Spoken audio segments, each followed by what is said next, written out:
New Hampshire's wildlife, creating moments to remember. We were out hiking and we came across some roosting turkeys and they scattered. They called to each other to come back, and that was just very cool.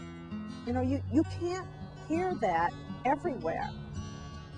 It's very important that we understand how the outdoors functions so that when it comes time for us to make decisions, that we can make the wisest ones we can. Being able to see like wildlife is really awesome because you notice nature and become more aware of how important it is. What I think is the most valuable piece of New Hampshire, besides the setting, is the wildlife, because you can learn so much from it. I like being out in the woods. I like the fall weather, the sights and the sounds, and just the things that you sort of wander across. You happen on a moose or a bear, and you can't do that sitting at home. The reason I came to New Hampshire in the first place, to experience the outdoors here and to catch a landlocked salmon. We all treasure moments like these. In fact, we expect them. That's the mission of the New Hampshire Fish and Game Department, to ensure those moments will always be there.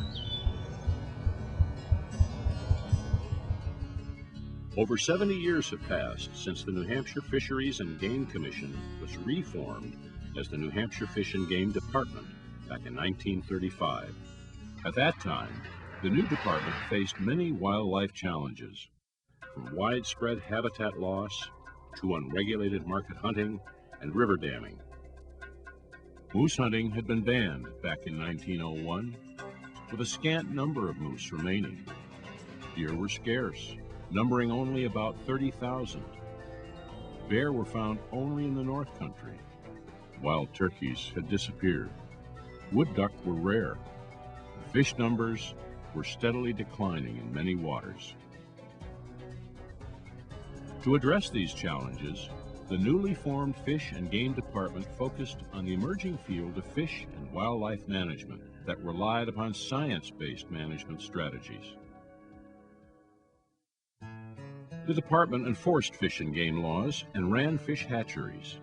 It conducted fish and wildlife restoration efforts, and it informed and educated the public about the department's work and the opportunities it created. I tried 2.5 marks, John. But times have changed. The scope of work the Fish and Game Department does today is not the same as it was back in 1935. Fish and wildlife conservation in today's world requires skilled professionals working in specialized areas of research and management, law enforcement, and conservation education. Behind the scenes are specialists working in mapping, information technology, communications and outreach, construction and engineering, and business and marketing. From its simple beginnings, Fish and Game has evolved into a modern wildlife agency, responsible for conserving all of New Hampshire's fish, wildlife, and marine resources. A complex organization with an ever-expanding set of duties and mandates.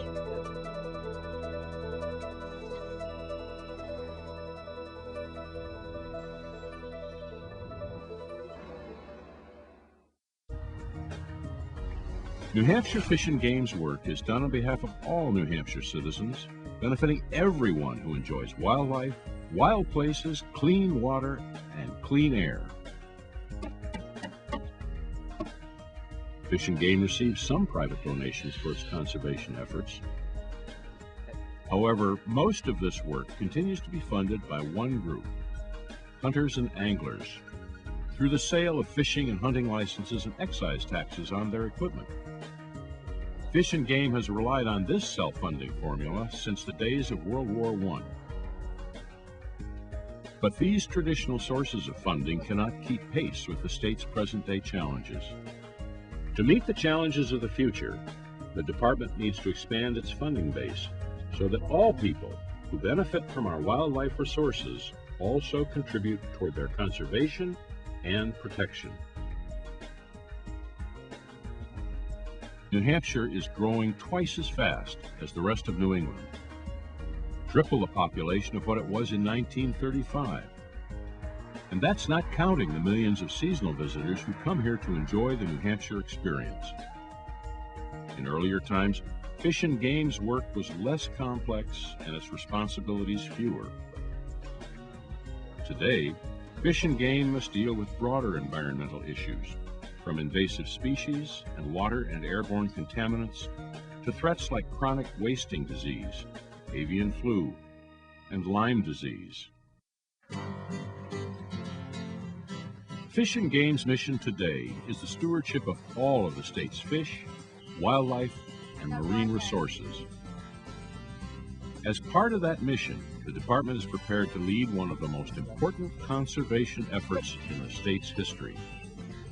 With the help of hundreds of conservation partners, New Hampshire Fish and Game has created a comprehensive wildlife action plan that identifies the state's fish, wildlife, and habitats with the greatest need for conservation. The plan shows that good wildlife management contributes to clean air and water, sustainable economic growth, and quality of life.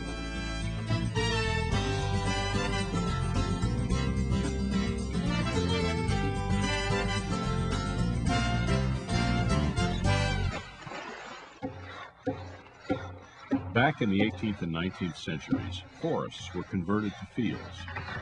Today, forests and fields are being converted to roads and buildings, eliminating their value as wildlife habitat or as open space for pursuing outdoor interests. This growth translates to 18,000 acres of land lost each year. At the same time, other social and economic changes are taking place. People don't hunt and fish as much as they used to. Most say they don't have enough free time. Hunters and anglers, like everybody, have more family obligations and more activities competing for their time each week. Our traditions and rural lifestyle are also changing. It's not just in New Hampshire. Across the United States, interest in hunting and fishing is declining, along with the critical license dollars that pay for most of the work wildlife agencies do. New Hampshire's economy benefits from the work of the Fish and Game Department. Hunting and fishing alone represent over 4,500 jobs in the state, jobs that translate into more than $20 million in state and federal tax revenues. A recent survey showed that in just 1 year, 1.1 million people spent $579 million to fish, hunt, or watch wildlife in New Hampshire.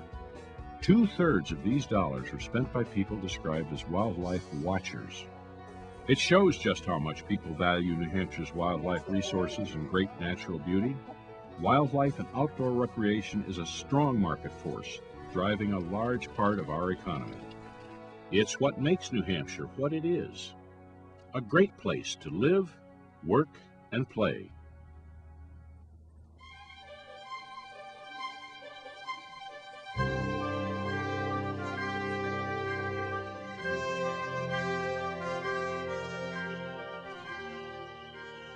New Hampshire's Wildlife Action Plan says action is crucial, not only for the health and diversity of wildlife and habitats in the state, but also to ensure that future generations, our grandkids, will have the opportunity to experience the wild New Hampshire we enjoy today.